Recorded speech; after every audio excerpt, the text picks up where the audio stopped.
nous organisons, au titre de la communauté du Sud-Basse-Terre, le Grand Sud Caraïbe, une réunion pour informer les élus, pour informer les techniciens des collectivités de ce qu'est la mise en application réelle de la réforme des collectivités. La loi a voulu arrêter ces espèces de superposition de compétences les unes sous les autres. La mutualisation, c'est quoi? C'est permettre à des communes, dans le cadre d'une organisation que met en place la communauté d'agglo, de ne pas avoir chaque commune à son échelle, chaque commune a sa voiture de transport, essayer de mutualiser. Je prends un exemple auquel je suis attaché. Nous avons 11 communes à gérer.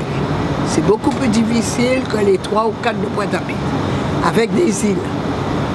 Si nous faisons le relevé de tout le patrimoine que possède chaque commune, en école, en mairie, en bâtiment quelconque, et nous décidons de lancer un appel d'offres pour l'assurance, toutes les assurances ensemble, nous allons payer moins cher que chaque commune qui fait lui-même son assurance.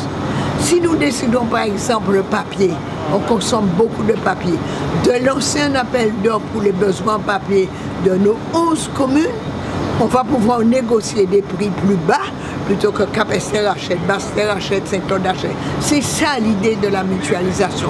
Ça peut aller beaucoup plus loin. On peut mettre un service juridique en place pour nous donner des conseils. On peut avoir des techniciens que nous partageons ensemble dans tous les domaines. Nous avons déjà commencé cette mutualisation. Nous avons déjà des brigades vertes qui passent déjà de commune en commune. Nous avons entre les communes mis en place des échanges de chapiteaux, des échanges de matériel de sonorisation. Nous voulons amplifier l'opération. Et pourquoi nous voulons le faire? Parce que nous savons que la France n'a pas d'argent. Nous savons que nos dotations baissent. Nous savons que les besoins de la population augmentent. Nous savons que donc les communes ont des difficultés. Il ne s'agit pas de les critiquer. Les communes ont des difficultés. Si nous faisons des économies dans le fonctionnement, nous pourrons faire des actions de développement économique plus importantes et créer ainsi des postes d'emploi. Par exemple, cette région de Cap-Esther à Bouillante, je veux qu'elle s'appelle le pays du patrimoine et de la culture. Nous avons déjà à Basse-Terre le label que nous avons obtenu à l'époque, qui est de ville d'art et d'histoire. Mais pays d'art et d'histoire, nous voulons que ça passe de Cap-Esther à Bouillante. Quand vous regardez l'histoire de Cap-Esther, avec le poids de Sidan Barros et tout ce qu'il a fait, ça constitue un patrimoine. Quand vous passez à Trois-Rivières, que vous voyez les roches gravées, quand vous montez à Gobert et que vous avez là-haut l'histoire de la Vierge Blanche, de la Dame Blanche, personne ne connaît ça.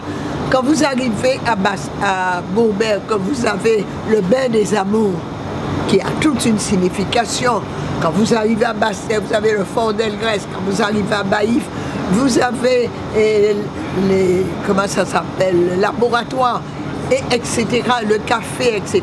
Toute une histoire qui tourne autour non seulement du patrimoine architectural, mais qui tourne aussi sur le patrimoine religieux, sur le patrimoine militaire. C'était la grande résistance ici.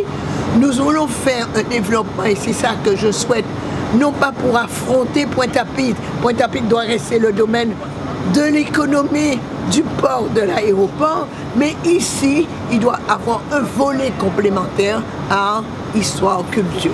Pour y parvenir, il faut que la richesse de Cap-Esther soit partagée avec Basse-Terre, que celle de Basse-Terre soit partagée avec Saint-Claude, etc. Et que les communes ne vivent pas en autarcie, que les communes ne vivent pas renfermées.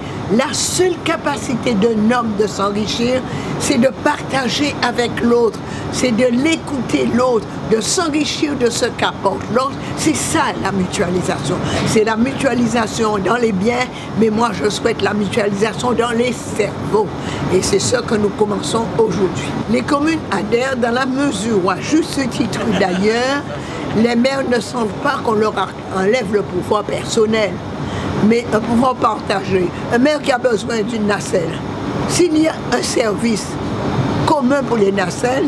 Il n'ira pas mettre des millions sur une nacelle entretenue, il va utiliser la nacelle de la mutualisation.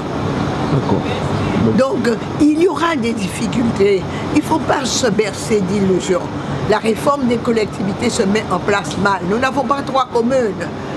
Abim, Pointe-à-Pitre, Bémao. Nous avons 11 communes avec un élément de différence, les 5, qui se sentent éloignés, qui se sentent loin du pouvoir décisionnel. Ça ne va pas être facile parce que le Guadeloupéen il veut s'enfermer, mais il est obligé de changer de méthode.